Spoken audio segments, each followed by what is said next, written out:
Assalamualaikum warahmatullahi wabarakatuh. Perkenalkan, nama saya Nurul Hanifah Nasution dengan NIM 07041182227024. Di sini saya akan menjelaskan apa itu demokrasi di Amerika Latin untuk memenuhi tugas dengan mata kuliah Amerika Latin. Untuk memenuhi tugas UTS. Di sini saya akan menjelaskan apa itu demokrasi di Amerika Latin. Kita harus mengetahui dulu, demokrasi adalah sistem pemerintahan di mana kekuasaan berasal dari rakyat dan dijalankan melalui pemilihan umum. Di Amerika Latin sendiri, demokrasi memainkan peran kunci dalam kestabilitasan dan perkembangan politik. Namun, perjalanan menuju demokrasi yang stabil di kawasan ini penuh dengan tantangan dan kemajuan yang bervariasi di tiap negara. Kemudian, yang kedua, kita harus mengetahui apa itu sejarah demokrasi di Amerika Latin.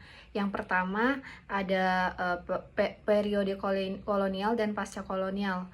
Sebelum kemerdekaan, banyak negara-negara di Amerika Latin berada di bawah kekuasaan kolonial Spanyol dan Portugal. Setelah meraih kemerdekaan pada awal abad ke-19, negara-negara baru di Amerika Latin menghadapi tantangan yang cukup besar dalam membangun sistem pemerintahan mereka sendiri. Kemudian, proses ini sering melibatkan ketidakstabilan politik dan pertempuran antara faksi-faksi yang bersaing. Kemudian yang kedua, demokrasi pada abad ke-20. Pada abad ke-20, banyak negara di Amerika Latin mengalami periode kediktatoran militer atau pemerintahan otoriter. Misalnya saja, Revolusi Kuba pada tahun 1959 mempengaruhi seluruh kawasan. Namun, sejak akhir abad ke-20, banyak negara mulai beralih ke sistem demokrasi yang lebih stabil melalui reformasi politik dan pemilihan umum yang lebih bebas. Kemudian yang ketiga ada sistem politik di negara-negara Amerika Latin. Contohnya saja negara Brazil. Brazil memiliki sistem pemerintahan presidensial dan di mana presiden bertindak sebagai kepala negara dan presiden bertindak sebagai kepala negara dan kepala pemerintahan. Negara Brazil ini juga mengadakan pemilu secara berkala meskipun menghadapi tantangan seperti korupsi politik dan ketidakstabilan.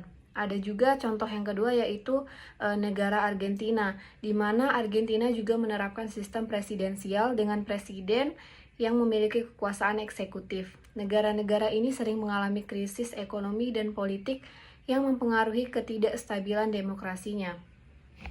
Selanjutnya ada negara Meksiko. Meksiko memiliki sistem presidensial dengan presiden sebagai kepala negara dan pemerintahan. Meskipun telah mengalami reformasi seperti perbaikan dalam sistem pemilihan, negara ini terus berjuang melawan isu korupsi dan kekerasan. Terdapat perbandingan antara negara-negara di Amerika Latin.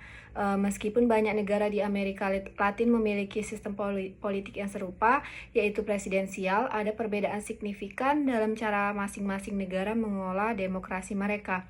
Beberapa negara lebih stabil dan demokratis dibandingkan yang lainnya, tergantung pada sejarah, institusi, dan tantangan yang dihadapi. Ada tantangan demokrasi di Amerika Latin. Yang pertama yaitu ada korupsi. Korupsi adalah masalah utama yang menghambat kemajuan demokrasi di Amerika Latin ini. Ini sering mengarah pada ketidakpercayaan publik terhadap institusi politik dan merusak proses demokrasi yang ada di Amerika Latin.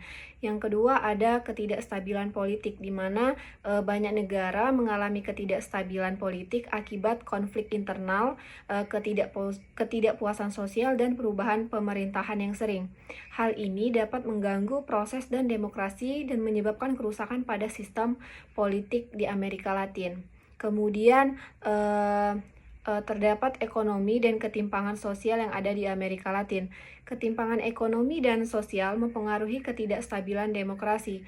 Ketidakadilan dalam distribusi kekayaan dapat menyebabkan ketidakpuasan dan ketidakstabilan politik.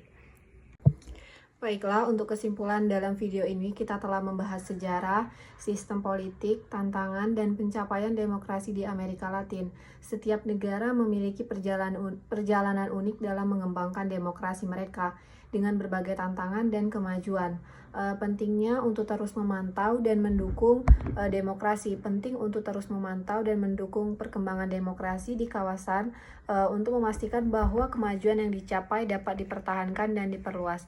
Baik, itu saja yang bisa saya sampaikan di dalam video ini. Assalamualaikum warahmatullahi wabarakatuh.